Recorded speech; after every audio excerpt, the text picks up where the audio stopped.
Uma boa noite a todos. Vamos continuar com o nosso livro, emocionante. Infelizmente, essa parte, a gente tem muito detalhe na história que a gente não pode pular, porque vai fazer falta depois, até para vocês entenderem o contexto que as coisas acontecem, tá?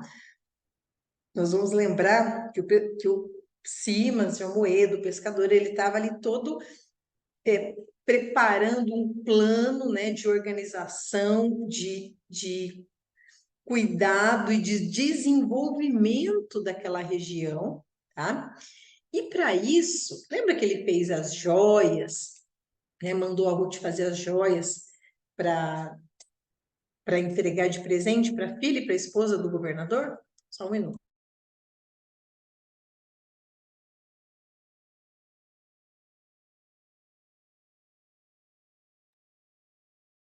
E aí ele, como a Ruth fez as joias, né, para ele,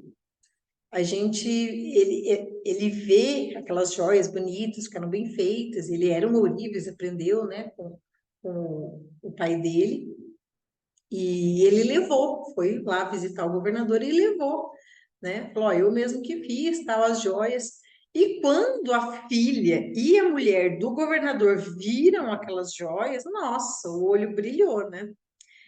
Aí o governador já se tocou. Ele falou: O que que você faz logo pela manhã aqui, né? Vem agradar minha esposa, minha filha, né? O que que você quer, né? Já deu uma indireta nele. Ele fala: Não, eu estou tendo dificuldade em comercializar minhas mercadorias, então eu quero o monopólio do comércio. Por quê, gente? Naquela época, só para vocês terem uma ideia, o livro dá algumas dicas de como, em que período tá. Então, a gente estava num período ou quando tinha governador, ou governador geral, era um período pós-capitanias, tá? Então, a gente está aí num período realmente, talvez até 1600, 1700, mais ou menos. E o governador que autorizava, então tinha uma autorização da coroa para poder ser comercializados os produtos. Não era assim, eu vou lá, abro a minha loja e vendo o que eu quero. Então a coroa, por quê? A coroa arrecadava em cima de tudo que era comercializado. E quem tinha o monopólio era esse tal de seu Henrique, né? Só que esse seu Henrique estava falido, lascado. Ele falou: não, eu já sei que o cara está falido, que o cara vai precisar de dinheiro, eu vou lá, vou comprar o monopólio dele. E aí ele falou para o governador, ele falou, olha, eu quero comprar o monopólio do senhor Henrique, eu vou negociar com ele. Aí ele falou, mas o que que eu ganho com isso? O governador fala, ele falou assim, não, seu nome não precisa aparecer, eu posso comercializar com você em Portugal, e os judeus que têm já o contato em Gênova, né? Podem ficar com a Itália e você vai receber uma porcentagem. Aí o governador já gostou, porque ele ia ganhar dinheiro com isso sem ter que pagar os impostos para a coroa, porque o nome não ia aparecer, o nome dele, do governador, não ia aparecer diretamente. Então foi um bom negócio ali para todo mundo. O governador com certeza cedeu, né? Aí, nisso, a filha do governador, já animada, ela fala assim: Ai, papai, por que que o senhor não vende outro engenho para o senhor Macedo, né, que era o nome que eles chamavam ele? Assim, ele vai ficar mais próximo das suas plantações e poderia vir visitar a gente com mais frequência, ou seja, já se inclinou para o lado dele. Ele, ai, boa ideia, né? Ele falou assim: mas vamos deixar isso para depois, né? Então, primeiro vamos tratar do monopólio, né? E depois a gente trata desses outros assuntos. Aí, ele conseguiu ir lá com esse senhor Henrique e comprar o monopólio da comercialização com facilidade, porque o cara precisava de dinheiro, estava falido, né? Era um cara que vivia de aparência, então ele conseguiu isso com facilidade. E ele tinha muito dinheiro, né? Aí o governador, quando o governador vê tudo aquilo que ele está fazendo, a esposa comenta, né, com ele, falou, olha, esse homem é um gênio, é um louco. Aí o governador fala, não, não, ele vai vencer. Ele lida com os negros sem o chicote, faz com que os índios o protejam e o ajudem. Lembra que ele, cada vez que ele vai para a cidade, ele leva os negros, os índios como segurança, fazer segurança dele, né? Ele tem a confiança dos judeus e sabe como conquistar o governador com palavras que são agradáveis de ouvir. Só pode vencer. Um louco já teria mostrado que é louco. Então o governador já falou, não, esse cara vai longe. Aí ainda a filha e a esposa ainda falam, olha, não seria interessante agraciar ele com algum título de nobreza, né? Porque seria mais fácil para ele vencer alguns obstáculos, seria mais bem visto, né? Aqui na nossa residência e tal. Então, eles, inclusive, começam a estudar, conceder um título da nobreza, que na época era muita coisa, para ele, né? E ele, como conseguiu tudo que queria, chegou lá para os judeus e falou: Senhor Moisés, que era o filho, né, do Abraão. O Abraão era o pai, o Moisés era o pai, e o Abraão era o filho. Senhor, eu consegui o monopólio, amanhã vocês assumem o mercado todo do comércio da metrópole e já passa toda a documentação, as procurações, tudo para os judeus. Os judeus ficaram impressionados, meu Deus, você vai dar uma procuração para a gente assim, você confia tanto? Ele falou, confio. E aí, lá na casa dos judeus, ele reencontra a Sara, que é aquela mulher que ele ficava paquerando lá na fonte de água, lá na Espanha, lembra da história dela, né? E aí, ele começou a conversar com a Sara, né? E a Sara, ele fala Sara, né? Quer dizer, a Sara ainda não sabia quem ele era, só o pai e o filho, né? Aí ele começou a conversar com ela, tal, falar dos negócios ali, como que ele fez com os engenhos, como ele fez com os índios, com as tribos, né? E aí ele fala, lembra quando você ia pegar água na fonte lá na Espanha? Aí ela falou sim, né? Pois é, devo ter pecado muito diante de Deus, já que todos os dias ficava a observá-la à distância. Ele era padre. Eu sabia que era pecado, mas não conseguia resistir. Era a mais bela moça. Eu a admirava à distância. Não podia aproximar-me por causa da batina, mas o coração batia mais rápido quando você chegava na fonte, sempre no mesmo horário, todos os dias. Acho que eu a amava. Só podia ser amor. Então rezava pedindo perdão pelas minhas fraquezas. Aí ela também confessa para ele. Eu também ia sempre no mesmo horário só para vê-lo. Sabia que era impossível, mas sonhava em poder chegar perto de você algum dia. Acho que fomos dois tolos ao alimentar nossos sonhos de amor. Ela falou, eu não sabia que você era padre. Só via, né, na janela da casa e imaginava que você tivesse já se casado há muito tempo. E Sara, apesar da conversa, de um revelar que amava o outro no passado, ela estava calma, ela já era uma mulher madura, né? E não alimentava mais sonhos, aqueles sonhos de adolescente. Aí ele fala para ela, ele fala, Sara, eu me casei. E ela caiu em lágrimas. Aí ele falou, olha, me desculpe de tirar sua alegria, eu não queria te magoar. Aí ela fala, não, não magoou, só estou chorando, ou não posso chorar mais. E tentou sorrir.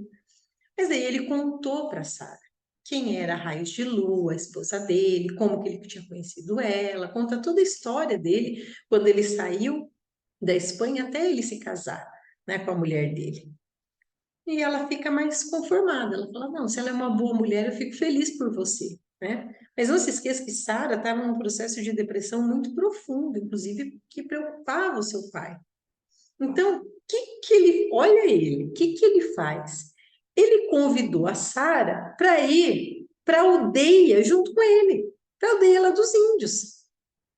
Qual que era o plano dele? Ele fala assim, ó, quem sabe ao ver outras pessoas, outro modo de vida, você saia do seu mundo do passado e olhe para o futuro. Creio que Raios de Lua ficaria contente em conhecê-la. Já falei a ela sobre você. Aí ela fala, nossa, você falou de mim? Ele falou, sim. E ela me disse que se eu gostava de você, então você é uma boa mulher. Aí ela pensa, pondera, mas ela decide que vai, né? Ela fala, ainda que meu pai não queira, eu vou. Gostaria de conhecer quem te dá tanta alegria de viver. E ele consegue convencer ela, a Sara, a ir para a aldeia, na esperança, inclusive, de dar novos horizontes, para que essa pessoa saia de uma depressão, de toda a humilhação. Hoje a gente vai falar muito sobre isso, sabe? Sobre vergonha, sobre pudor, né? E o que isso causa no espírito, isso é muito profundo, tá, gente? É importante a gente falar sobre isso. Quando ele chegou na aldeia, no caminho indo para a aldeia com a Sara, ele visitou o padre. O padre super feliz, ele mandou um monte de presente, deu muita coisa, desenvolveu a paróquia ali. Inclusive, o padre fala que já tinha até escola, estava conseguindo, né, ensinar as crianças, que os índios ajudavam no cultivo da roça e eles não estavam mais passando nenhuma necessidade, né? E aí o padre fala assim: então eu vou te dar um presente que eu guardo há muito tempo. Porque agora as armas que eu tenho são a minha fé. Eu luto com outras armas. E dá para ele uma espada muito bonita.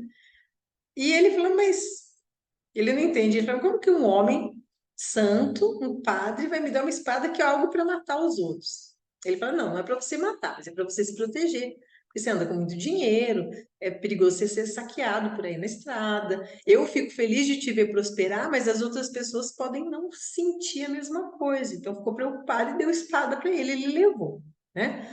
No meio do caminho, antes de chegar para a aldeia, depois de falar com o padre, ele ainda encontra o velho Jorge, lembra que era um dos negros feiticeiros, amigos do pai João de Mina? Ele conversa bastante tempo com o velho Jorge, e o velho Jorge agradeceu sempre, né, tudo que ele fez, toda a ajuda que ele deu.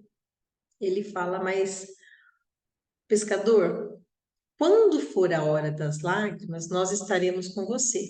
Pediremos aos nossos santos para que o cavaleiro não caia. E o pescador acha muito estranho. Ele fala: por que você me diz isso?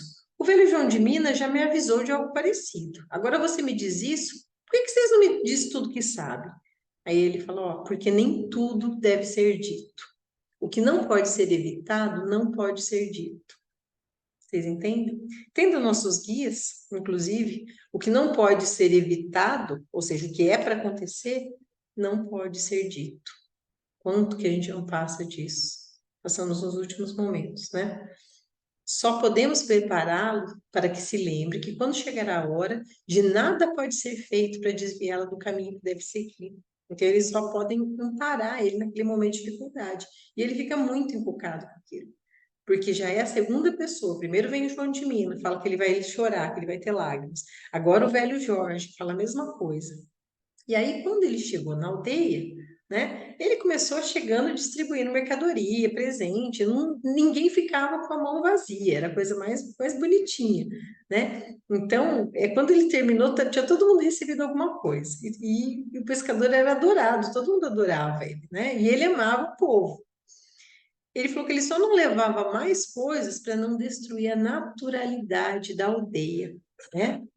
E pegou um pacote e foi com o padre, com a Sara, para a sua oca, né? E vai perguntar, né? Por que que a princesa, né, a Raiz de Lua, não saiu hoje da sua oca, né? Ele que ela tava, lembra-se que ela estava grávida, né? Abraçou a sua mulher carinhosamente e depois apresentou ela para Sara. Aí a Raiz de Lua ficou muito feliz em conhecer. Falou, ah, ela gosta tanto de você, né, o meu pajé branco. Então, você também a tem no seu coração. O coração do pajé branco, que é do marido dela, é muito grande, tem lugar para muitos. Aí a Sara ainda pergunta, mas e sendo sua mulher, você não sente ciúmes? Olha o que é bacana. Ela fala, o que que é ciúmes? Eu não conheço essa palavra. O que significa pajé branco? Ela não tem ideia do que significa ciúmes. Olha a naturalidade, a pureza do ciúme. Aí o pescador explicou para ela o que que era ciúme. E ela respondeu para Sara. Ela falou: não, Sara, eu não sinto ciúmes. Se tem um lugar, olha que bonita a resposta dessa índia. Se tem um lugar no coração para você, tem também para mim, assim como tem para o meu pai. Todos aqui têm um lugar no coração do pajé branco. Quanto mais morem em nossos corações, né, maiores seremos. Você também mora no meu coração, Sara. Aqui também tem um lugar para você. Se o pajé branco gosta de você, eu também gosto. Então ela nunca olhou, não tem esses olhos de ciúme, de posse. É um amor muito natural. E eu não estou falando isso, gente, pelo amor de Deus. Vocês não confundam o que ele vai descrever nesse livro, tá? Com promiscuidade, é bem diferente. Ele está descrevendo aqui uma forma natural de ver os relacionamentos, que não é da nossa cultura. A nossa cultura traz uma imposição de muita posse em um relacionamento, né? Então, pensem bem. Eu vou falar uma coisa para vocês, gente. Eu espero que ajude, porque eu sempre fui uma pessoa extremamente ciumenta, mas assim, muito ciumenta, tá? Só para vocês terem uma ideia, quando eu conheci meu marido, eu já estava grávida de sei lá, uns 2, 3 meses em Santa Maria, e eu vi de longe, assim, eu estava no lugar, estava fora, e vi de uma mulher, assim, meio que se insinuando, assim, meu marido estava numa feira, um lugar que ele estava no balcão vendendo, né, uma coisa, e eu vi aquela mulher, assim, meio assim, sabe, muita risadinha para meu marido. Eu saí do lugar onde eu estava e eu só não peguei no pescoço dela, porque eu fui xingando e fui com a mão assim, porque o Gustavo me segurou. Esse era o meu grau de ciúme. Eu nem brigava antes, eu já ia para catar, sabe assim, ó. Pessoa altamente descontrolada. Eu não estou falando isso com orgulho, não, estou falando para vocês entenderem como eu era ciumenta.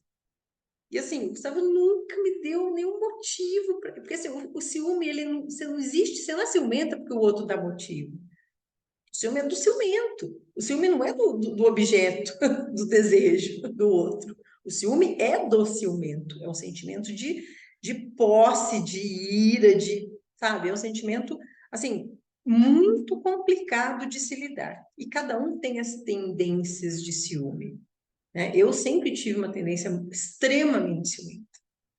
Às vezes, quase irracional, quase uma coisa assim meio destrutiva. E os livros do Rubens Saraceni chegaram, assim, a mudar o meu pensamento. De verdade, dentro do meu coração. Ah, não quer dizer que eu... Não, eu sou ciumenta, claro, ainda tem. Isso faz parte da minha natureza. Ter um certo ciúme, ter, sabe, assim, uma certa aquele apego, né? Aquele é meu. Mas é infinitamente menor por causa dessas obras. É isso que eu falo, a gente tem que ler, gente, e a gente vai entendendo, vai aprendendo, e isso tem que mudar a nossa vida. Isso muda. Quando que você lê, quando que você aprende, toca o seu coração de verdade, você muda. Então, hoje eu sou uma pessoa bem menos ciumenta, infinitamente menos ciumenta, muito mais compreensiva. Isso, então, coloca a situação dessa Índia. Esse livro até é bem tranquilo, é assim, mas tem outros que falam muito mais desse tema para a gente refletir as relações, porque a relação de posse, seja de marido e mulher, companheira e companheira, companheiro e companheiro, mãe e filho, irmãos, amigos. Ai, gente, é a pior coisa da vida é ter amigo possessivo, que é pior, porque tem ciúme de amiga e de amigo, nossa senhora. Então, essas relações possessivas são muito ruins, são muito tóxicas. Eu nem gosto de usar essa palavra, mas elas não são relações boas. Então, a gente tem que sempre ponderar muito o que é posse, quanto realmente você está disposto a ver aquela pessoa feliz e não só na sua companhia. Entende? Me fez pensar, por exemplo, e discutir, tratar disso. Para mim era uma coisa que eu jamais pensava. Eu falava para o meu marido, eu falava assim, Deus me livre, se eu morrer, se eu arrumar outro, você está lascado. Não, hoje eu já vejo de outros olhos. Sabe assim, a viuvez e ter um outro relacionamento. Tá? Então, assim, tudo isso a gente vai amenizando o sentimento de posse nas relações. E isso, por incrível que pareça, dá uma sensação de completude muito maior. Já pensaram que a gente sente, ai, porque eu amo, então eu tô com outro, tô com grude assim, aquela posse, então eu me sinto completa. Não, gente, não é. Quanto mais possessivo, quanto mais num relacionamento, mais incompleto você se sente. Porque você quer, você não compartilha. Pensem, hoje é uma reflexão mesmo. Observem o que essa Índia vai fazer, observem a maturidade desse espírito não se comparem, porque não é para comparar, é uma outra cultura, é um outro momento, mas reflitam sobre esse, que é um sentimento de vazio. O ciúme dá um sentimento de vazio. Você está sempre ameaçado. Você quer, não, porque é meu, porque você está olhando, você está fazendo, se saiu, se não me ligou, se não me deu satisfação. Isso é exaustivo, gente. Isso é exaustivo, tá? Então, olha o que a Raios de Lua fala. Que ela não tem ciúme, que ela ama a Sara, né? Inclusive, o pescador falou que no passado ele amava ela, que ficava olhando ela da fonte, contou toda a história para ela, né? E Sara, quando ouviu a reação da esposa dele, ela ficou sem saber o que dizer. Ela tinha sido colocada numa situação sem argumentos. Ali não existia ciúme, posse ou falsidade. Essa que é a diferença. Eles não tinham ciúme, só que também não tinha putaria. Entende a diferença? Não tem promiscuidade. É sua esposa, é sua esposa. Entende? Sara não estava acostumada a ver as pessoas nuas. Isso era um outro ponto. E isso estava encabulando. Isso foi um dilema para Sara. Criada toda naquele rigor, passar por todo o trauma. Lembra que os rapazes foram lá, né, tentaram, né, estuprá-la, e falaram que ela era isso, que ela era à toa, que ela era vadia, não sei o quê, não sei o quê. Então criou toda aquela situação que inclusive o pai foi levado a julgamento porque bateu nos caras ou matou um, né, uma coisa nesse sentido.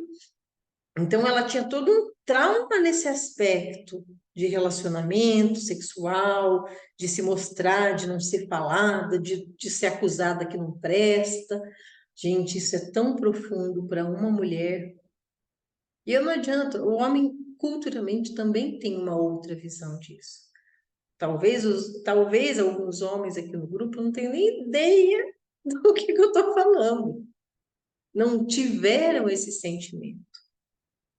Porque a nossa cultura é muito diferente. Então, para a mulher é um peso, pesa isso para a mulher, de ser acusada, de ser taxada, que não presta, que é promíscua, entende? Vocês sabem muito bem como a nossa cultura incentiva a promiscuidade masculina e condena a promiscuidade feminina.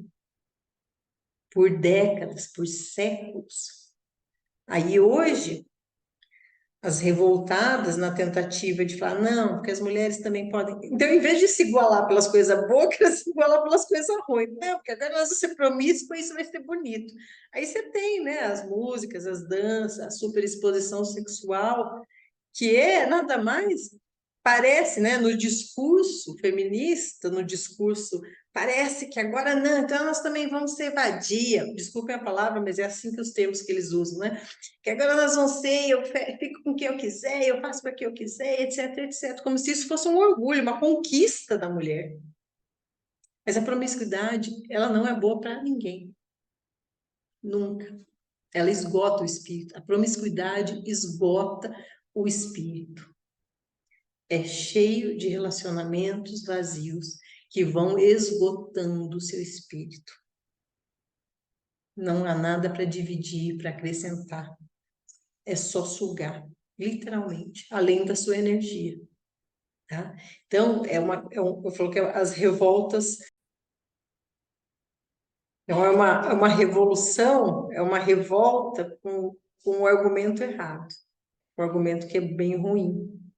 A gente possivelmente vai ver as coisas, porque é sempre assim, ó, fica uma gangorra, o desequilíbrio, né? Vai muito para um lado, vai muito para o outro, e isso vai, as coisas vão se equilibrando. Eu sempre confio nisso, que as coisas vão se equilibrando, as pessoas vão se equilibrando, né? Então, você tem gerações que são tratadas com muita repressão. Então, vocês pegam a década de 50, pensa na década de 50, os filhos tratados com aquela repressão, a mulher não podia conversar direito, não tinha voz. Aí você pega as crianças que malemar podiam opinar, a criança era criada igual galinha, assim, ó, deixa lá no quintal. Aí você vê a década de 60 com aquela super liberdade, tudo pode, droga, sexo, rock and roll, a liberdade, blá, blá, blá, blá, blá, blá. Aí você vai Aí você vai a gangorra, sabe assim, ó? Você pega uma geração muito reprimida, tende os filhos a liberar demais. Esses filhos que são criados numa geração muito liberal tendem a voltar à repressão. Então, hoje a gente tá assim, sabe? A gangorra vai sempre fazendo assim, para a gente buscar o equilíbrio enquanto espírito, tá? E Sara, com tudo aquilo, né? Vendo o povo sozinho, o povo nu, todo mundo andando nu, ela não estava acostumada, e eles foram nadar, tomar banho, né? Chegaram ali, e ele falou: vem, Sara, né? A Raio de Lua falou: vamos nadar com a gente vai tomar banho. Aí ela falou: olha, aí o pescador fala para ela: Sara, olha a sua volta, todos vivem assim, por que que você está com vergonha? Ninguém está se incomodando disso que você tanto se envergonha, que é com a nudez. Esqueça, olha o que ele diz para ela: esqueça os seus valores seculares de repressão ao corpo e liberte sua alma para o estado puro da natureza. Então, não sentirá vergonha de si ante os outros. Como eles não sentem vergonha diante de você? O que você considera uma vergonha, eles aceitam como natural.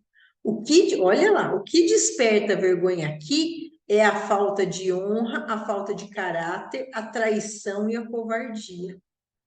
Os valores trazem vergonha, a falta de valores traz vergonha, não a nudez. Isso é uma cultura que nós deveríamos aprender. Eu já falei, inclusive, exatamente sobre esse ponto quando tratei dos caboclos e do arquétipo dos caboclos. Tem um vídeo, já faz bastante tempo que eu falei do arquétipo dos caboclos e das lições que o arquétipo nos traz, inclusive de valorizar o caráter e não de valorizar o material, de valorizar aquilo que a pessoa constrói, a sua lealdade, a sua honra, do que a sua nudez, né? Aí ele fala para ela: Sara, eu trouxe você para que você olhe a vida de forma diferente, não porque eu queria te ver nua ou que a desejasse. Trouxe para que lave aquilo que acha que manchou a sua vida. Nem todos agem como agiram com você. Não são os outros que nos guiam, né? A gente não pode se guiar pelos outros.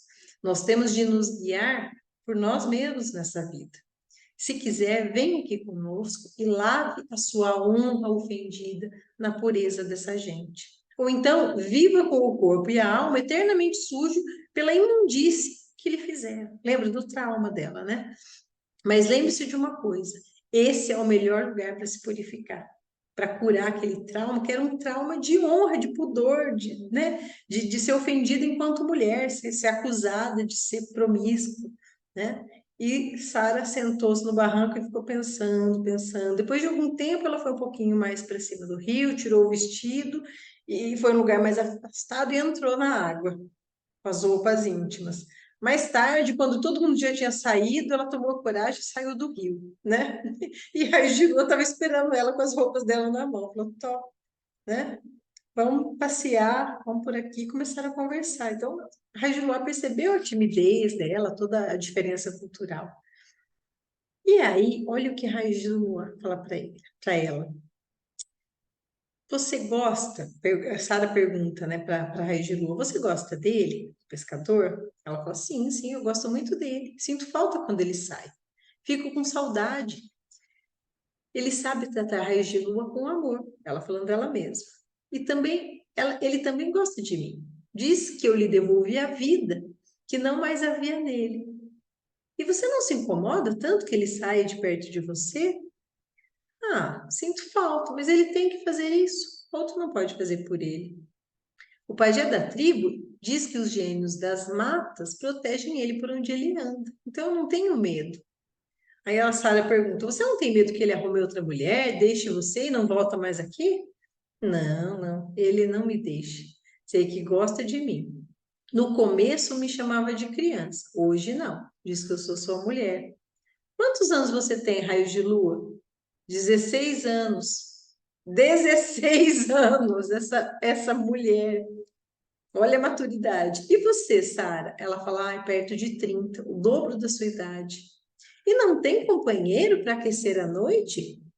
Aí ela fala: não, eu não sei o que é ter um companheiro. Aí a Raiz de Lua fala assim: então é por isso que você é assim triste, como era o pajé branco.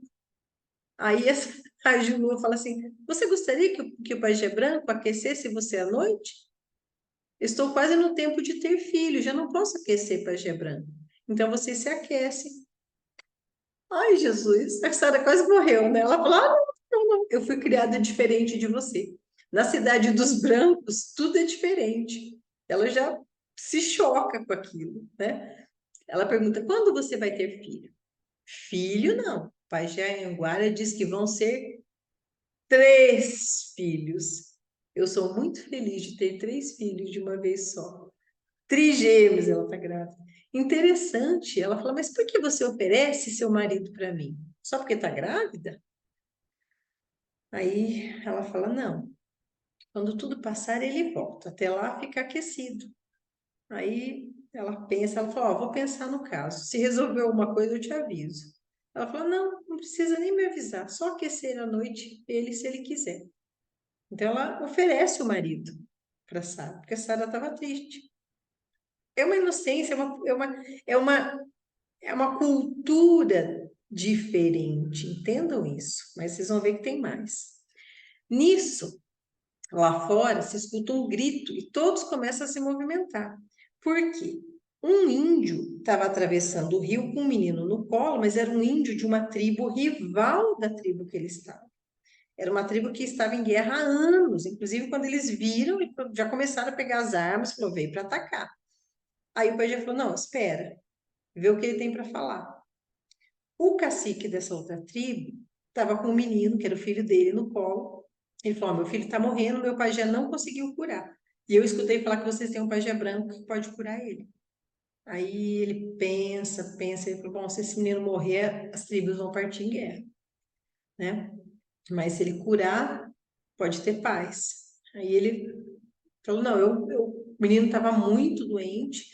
Ele falou, eu posso tentar, mas eu não posso prometer que ele vai sarar, porque ele está muito mal, está quase morto, né? Mas você tem que me prometer que mesmo se ele morrer, não vai ter guerra, que eu fiz o melhor que pude. Aí o cacique promete, né? Promete que não vai ter guerra, tá? Aí ele pega o menino e começa a fazer o quê? A rezar o menino. O padre estava lá e o pajé Anhanguara também. Então, os 3 foram em cima do menino e começaram a rezar, orar. O pescador, inclusive, usou a estrela para rezar o menino. E foram, aos poucos, rezando, orando para esse menino sarar. O pajé branco, inclusive, identificou que o que estava afligindo o menino eram espíritos do ar. O menino não conseguia respirar. Então ele não conseguia respirar e fazia 7 dias sem comer, tá? Aí ele falou, aí ele olhou para o pajé quando ele identificou isso, ele falou, mas você não falou que eu tenho domínio sobre os espíritos do ar? Ele falou, você tem, sobre os bons. Os ruins não se submetem a você, não, você tem que dominar eles. Aí ele falou, ai meu Deus do céu. Aí ele fala, até depois, ele começa a tratar do menino, até que o menino começa a melhorar. Né? Ele consegue, né, mesmo fraco, consegue se recuperar. Aí o cacique, que chamava-se Pedra Negra, ele falou: então, já que meu filho precisa de uns dias para se recuperar, eu vou deixar ele aí e vou deixar minha filha junto, né? Que vai ficar junto para cuidar, para me dar notícias dele. E deixa o menino lá se recuperando, podendo se alimentar. O pescador ficou muito preocupado. Por quê? Ele falou: olha, os espíritos do ar, como você curou o menino, eles vão vir até você. Você, né, curou, ou seja, curou uma pessoa que estava enferma pelo ar, pelos espíritos do ar, então eles vão se voltar agora contra você. Então você vai ter que derrotar eles, né? Aí ele falou: ai meu Deus, mas como é que eu vou lutar de novo? Igual daquela serpente rastejante. Ele falou: mas agora é pior, porque eu não vejo, são espíritos do ar, né? Ele fala: não, você vai, no momento certo, você vai conseguir lutar. Eles vão te levar para os campos eternos, que é o mundo espiritual, quando vai em sonho, sai do corpo, e ele vai lutar com esses espíritos lá, né, para dominá-los. E aí ele pensa, ele fala: ai meu Deus, agora eu vou ter que lutar de novo. Eu acho que o tempo das lágrimas chegou, como disse. né? Ele fica pensativo lá, lembra das palavras do João de Mino. Aí ele falou, olha, de novo, entregou para o Sol da Manhã, que era o amigo guerreiro dele, os documentos, falou, ó, se eu morrer, tá aqui os documentos das terras de vocês, fala para Ruth cuidar dos engenhos, ele vai preparando tudo certinho. Né? Daí o amigo dele falou, não, não, você vai vencer, eu sei que você vai vencer de novo, né?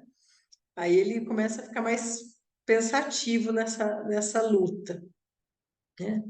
Só que nisso, quando raios, aí voltando lá para raios de lua, quando o raio de lua estava conversando com a Sara, ela conta para Sara da estrela, porque daí a Sara queria entender que luta é essa, com ser do ar, o que está acontecendo, o que é isso? Ela não estava entendendo nada. Aí a Raio de Lua conta dessa outra luta, do ser rastejante, que ele dominou, que agora ele dominava, né, todas as rastejantes, que ele ia lutar agora com o ser invisível, do ar, que ia ser no mundo dos sonhos e tudo. E a Sara acha aquilo extremamente estranho, né? Só que daí a Sara pergunta para a Raiz de Lua: Você acha que ele vai morrer? Ele? Não. Quem vai morrer sou eu. Como sabe? Quem te disse? Aí ela fala: O pajé da tribo me disse. Eu tenho vontade de contar para o pescador, mas eu sei que ele ficará muito triste. Então eu choro em silêncio, para que ele não desconfie de nada. Ai, gente, já começa a chorar já, tá? Que ela vai morrer. Daí ela fala, mas como? Me diga, como que você vai morrer? Como que você pode ter tanta certeza? O pai já me contou só porque eu sou como uma filha para ele, senão ele não contaria. Falou para eu me preparar melhor para a hora de partir. Será depois que os filhos vierem à luz. Eu não viverei para criá-los. Isso me deixa triste. Não crio meus filhos e perco meu pajé branco. Como encobrir tanta tristeza em meu coração sem chorar? Como é difícil mentir para quem a gente ama. Aí a Sara, sabendo disso, ela desmonta, né? Ela fala: Meu Deus, que mulher forte. Estava lutando contra o destino de uma maneira forte e ela era uma menina de 16 anos e tinha uma fibra que faltava a muitas mulheres maduras, inclusive ela, a própria Sara, que tivera tantos anos trancada junto às suas mágoas, né? Como se estivesse dentro de um baú e não podia sair. Sim, mas o pescador, o pajé, ou o cavaleiro da estrela da guia, ou quem quer que fosse, estava com a razão. Ali estava o exemplo vivo, a lhe mostrar que Deus nos dá a vida para ser vivida e não lamentada. Então, Sara, diante de todos os seus traumas, toda a sua depressão, quando ela viu o exemplo daquela índia, que sabia que ia morrer depois do parto, o que ela estava fazendo? Ela estava vivendo. E ela não ficava chorando e se lamentando. Aí ela pensa, ela fala assim, ela merecia Simas como companheiro. Pena que por pouco tempo. Jamais a esqueceria. Viveria em seu coração por toda a eternidade. E aí, ao chegar à oca do pajé, contou-lhe o que aconteceu. O pajé ficou preocupado. O padre perguntou para Sara se ela agora entendia o que estava acontecendo. E ela falou assim: Eu estou preocupada, pajé e padre. Fala para os dois. Aí o padre fala assim: Filha, você entende dos negócios do Simas? Né? Ela fala: Sim, eu entendo um pouco, né, dos negócios dele. Quem está cuidando de tudo por lá são meu pai e meu irmão. Ela fala: Mas eu sei que é um negócio muito grande. Aí o pajé fala assim: Então está decidido. Você vai ser a tutora dos filhos do pescador, porque eles já sabiam que ela ia morrer, né? Então você vai cuidar da herança até eles terem idade suficiente. Isso caso ele venha a sucumbir diante dos desafios que ele tem pela frente. Porque eles sabiam que a Raiz de Lua ia morrer, e se o Simas morresse durante a batalha do ar, ela ia ficar como tutora das crianças, né? E se eu bem conheço o pescador, o pajé Anhanguara fala, isso é mais difícil de acontecer, mas a gente precisa estar preparado. E eu duvido que ele tenha qualquer ânimo após a morte de Raios de Lua. Então, eles já preparam tudo, tá? E aí, esse espírito, quando ele vai se preparar para a luta, essa é uma luta que é feita em sonhos, então eles dormem e ficam, o Simas, né, o pescador dorme, e os índios, o pajé principalmente, fica velando o sono dele. Só que os sintomas físicos no corpo são muito intensos. E como ele está lutando contra espíritos do ar, o corpo dele gela. Então, o corpo dele físico, o pajé explica, precisa ser aquecido para que o corpo não morra. Tá? Então, eles fazem um revezamento ali para deitar ao lado dele para aquecer o seu corpo enquanto ele está lutando, porque a temperatura dele cai muito. Eles não sabem, tá? Porque ele teria que ir sozinho. E isso dura vários dias. E a raiz de lua, por estar em estado avançado de gravidez, não podia fazer isso. O pajé falou: "Ó, você não pode porque você não tem energia suficiente por causa da gravidez." E em uma das noites, quem fica para aquecer o pescador é a Índia visitante. E aí a raiz de lua percebe que a Índia visitante fica toda felizinha. Ai, eu te aqueci, foi bom, fico feliz em ajudar. Aí a raiz de lua já olha para Sara e fala: Sara, mulher de outra aldeia vai tomar o lugar no coração de Pajé Branco. Já olha para ela e a Sara fala: mas o que você quer falar com isso? Vi como ela feliz, como ele agradeceu por ter sido aquecido. Ela gosta de Pajé Branco. Se ele vencer a luta, ela tira você do pensamento dele. Como você sabe disso? A Sara fala. Conheço quando alguém gosta de alguém e ela é muito bonita. Aí a Sara fala: não, mas eu não quero tomar o seu lugar, raio de lua. Eu só quero que ele fique bem o mais rápido possível. A Angelu sabia que ia morrer. Ela fala: não, essa noite você aquece o pajé branco no meu lugar. Sara ficou rubra, né? Como que ia ficar seminua e abraçar à noite a quem ela mais temia tocar a vida inteira? Que os dois pudorento, ele que era padre e ela toda, né? Toda recatada e ainda acusada falsamente de ser promíscua. Então era uma situação muito traumática para os dois, né? E ela reluta, reluta, mas a raiz de lua foi firme, falou: se você não for lá aquecer, quando eu morrer, ele casa com essa índia. E você vai ficar. Ela rouba o lugar dele, né, o seu lugar no coração dele. Então ela já prepara ali, né? Prepara tudo ali para Sara se aproximar do pescador. Porque ela sabia que ia morrer, ela queria que ele ficasse com alguém que ele gosta, e ele gostava da Sara, né? Aí as noites foram passando e ele conseguiu finalmente vencer. Ele vai durante vários dias lutando à noite e durante o dia ele tem a vida ali normal, tal, e um desses dias ele estava no rio nadando, né, tomando banho com, junto com as outras pessoas da aldeia, e ele começa a ver uma sombra dentro da água, sombra insistente, meio que dançando com uma feição. A sombra tinha como se fosse uma feição, mas ele não reconhece, tá? E a sombra tentava falar alguma coisa para ele e ele não estava conseguindo, né? Até que ele um dia tentando ensinar a Sara a nadar, né? Ele falou: olha, Sara, equilibra, né? Quando você vai mais para o fundo do rio, você fica mais leve, né? Usa seu corpo. Foi explicando para ela, e nisso ele entendeu o que que a sombra estava querendo dizer. A sombra era a sombra da sereia na água, tentando explicar para ele como ele iria se equilibrar naquele ambiente que ele estava lutando do ar, que era um ambiente que ele descreve até bem pouco no livro, né? Porque era um ambiente diferente, tá? E ele conseguiu usar esse mesmo método. Ele teve aí que ele se tocou de que a sombra que ele via na água era a sereia tentando alertá-lo, tentando falar com ele.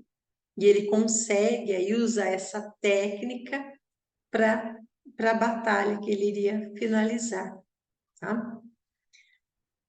Resumindo, para a gente conseguir finalizar essa parte, tá? Ele consegue, tá, vencer, ele consegue vencer esses espíritos do ar. E o pajé Anhanguara fala para Sara, sabendo, o pajé só sabia que era a Sara, o pajé e o padre que sabiam que a Rejlu ia morrer, né? Então, o pajé dá um conselho para Sara, muito bonito. Ele fala: Sara, você deve se tornar terra fértil para ser abençoada por Tupã, que lhe dará um bom agricultor para plantar sementes, que no tempo certo darão bons frutos. O corpo de mulher é onde o Criador realiza sua maior obra. As plantas dão sementes que se reproduzem, às vezes mais fortes, às vezes mais fracas. Seja fértil e terá Tupã a conduzi-la aos eternos campos do espírito. Sara se recompõe, né? E escuta, entende os conselhos, que era para ela viver, né? Ela fala: filha, não tenha medo de viver. Não é pecado viver, né? Diante de Tupã, o que é errado é viver errado, não viver. Era para ela aproveitar a vida. Então, a Sara ela leva um choque ali de cultura que a faz meio que curar na marra esses traumas dela, né? De muito pudor. Lembra que eu sempre falo para vocês, gente, o excesso de vergonha, o excesso de pudor, o excesso de rigor contra o sexo é uma coisa muito complicada de se lidar. É uma coisa que traumatiza o espírito de várias formas. Não vão para a gangorra dos extremos, não é para ir para a promiscuidade, para, né? Não é disso que a gente está tratando. A gente está tratando de pessoas que têm aquela vergonha excessiva, um medo excessivo, uma aversão, assim, tratam sexo como uma coisa absurdamente, sabe, assim, é pecaminosa. Só para vocês terem uma ideia, obviamente eu não vou mandar, porque isso é de muito mau gosto, mas eu vi um pastor de uma dessas igrejas de, sei lá do que é isso, falando assim, realmente que o pecado estava no sexo e que Eva foi estuprada por um demônio de 3 metros, e é por isso que a mulher sentia cólicas menstruais mensais, e é por isso que ela tinha dores horrorosas na hora de ganhar nenê. Gente, vocês têm noção do que é isso? Vocês têm noção do que é isso? Isso é uma lavagem cerebral para traumatizar principalmente as mulheres, de que elas sentem dor para parir os seus filhos, porque é lá do pecado original, que Eva foi estuprada por um demônio. Então era preciso que elas sentissem dor para pagar. Ai, gente do céu, quando eu vejo essas coisas. O pior não é esse imbecil falar essas coisas. O pior é que esse irresponsável, ele tem os seus seguidores, ele tem as pessoas ali da sua comunidade religiosa que o escutam. Então, vocês imaginam quem está ali naquela comunidade, daquele responsável religioso, tá? Que distorce o sexo e distorce a geração da vida para incutir medo e para incutir culpa nas pessoas, que o sexo é errado. Todos nós, sem exceção, fomos criados com uma pitada um pouco maior ou um pouco menor deste conceito de que sexo é errado, é pecado, não pode, não pode, não pode e não pode. Entende? Todos nós. Ah, uma geração um pouco mais velha, outra um pouco mais nova. Então, nós crescemos, gente, há muitas vidas já nessa cultura de sexo, pecado. Tá? Eu demorei anos para aceitar o preceito dentro da Umbanda. Confesso para vocês, anos. Eu não cumpria, por quê? Porque eu não concordava. Se quiser brigar, pode brigar. Pode brigar, não tem nenhum problema. Eu não concordo, eu não aceito. Não sigo, não sigo. Então, eu não mantinha o preceito de 24 horas antes dos trabalhos, não ter relação sexual. Eu não seguia, porque eu achava que aquilo era absurdo. Por quê? Porque o sexo é... E ainda, você estuda, você fala, não, o sexo é equilibrador. Por que que eu tenho... Por que eu não posso fazer antes da gira? Que estupidez é essa? Aí, gente, com muito tempo, com muito estudo, com muito aprofundamento, eu tive uma outra explicação que me satisfez, que me convenceu. Aí eu passei a seguir, aí eu passei a seguir, respeitar esse preceito. Por quê? Você não pode ter relações sexuais antes da gira, não tem nada a ver assim. Eu já escutei daqueles absurdos, né? Ah, porque o sexo é pesado, então a energia fica pesada. Não é isso, pelo amor de Deus. A energia sexual é uma energia equilibradora. A castidade é anormal, o sexo não. A castidade gera desequilíbrio energético no espírito. E eu não estou falando de sexo, mulher com homem, e estou falando da energia sexual, que não tem a ver com o corpo físico e gênero, nem nada disso, tá? A energia sexual envolve a troca que equilibra. Então, não é pecado, não mantém, não deixe os seus pensamentos impuros antes da gira, não é nada disso. A explicação é a seguinte, gente. Quando há relação sexual, você fica impregnado com a energia do outro.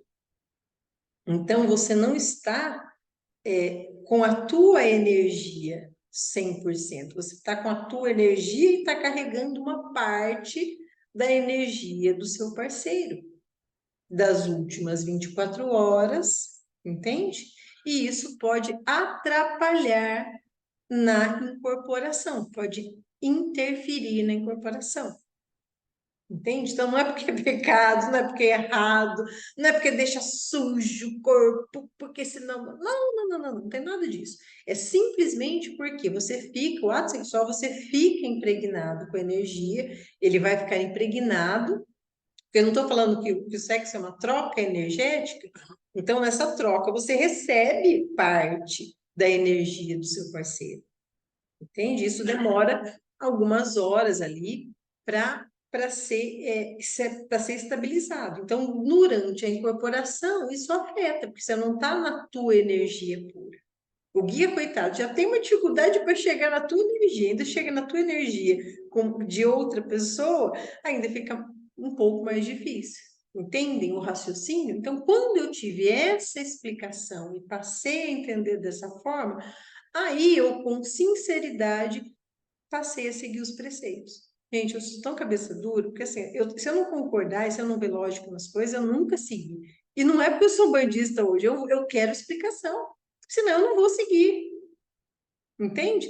Por isso que eu procuro mostrar para vocês, gente, qual é a lógica de todos os passos, de cada gesto, de cada movimento, para que vocês entendam o que vocês estão fazendo e sigam aquilo de coração.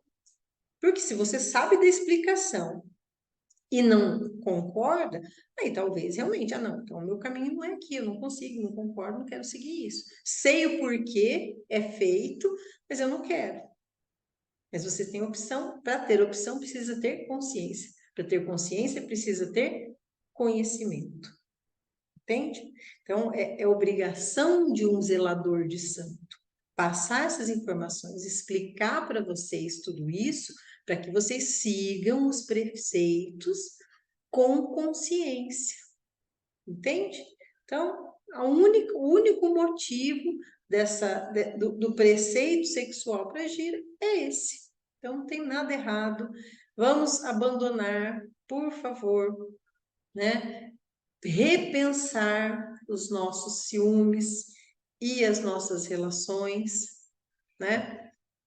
Pensem, principalmente, tomara que a gente consiga trabalhar outros livros que falam muito disso, vocês vão gostar. Mudou minha vida, me ajudou bastante, eu espero que ajude a de vocês também. Hoje é para refletir, depois das broncas, as broncas é para quem serve, né, gente? Não é para todos, pelo amor de Deus. Mas o ensino é para todos, com certeza. Tá bom? Vamos voltar na semana que vem. Deixa eu ver se eu acho que eu consegui ver tudo. Acho que sim. Eu vou tentar resumir bastante a história, gente, porque senão a gente fica muito tempo na história, ela é muito cheia de detalhes e a gente demora muito para vencer. Eu foco mais nos ensinamentos do que na história em si. Não esqueçam de ler o livro,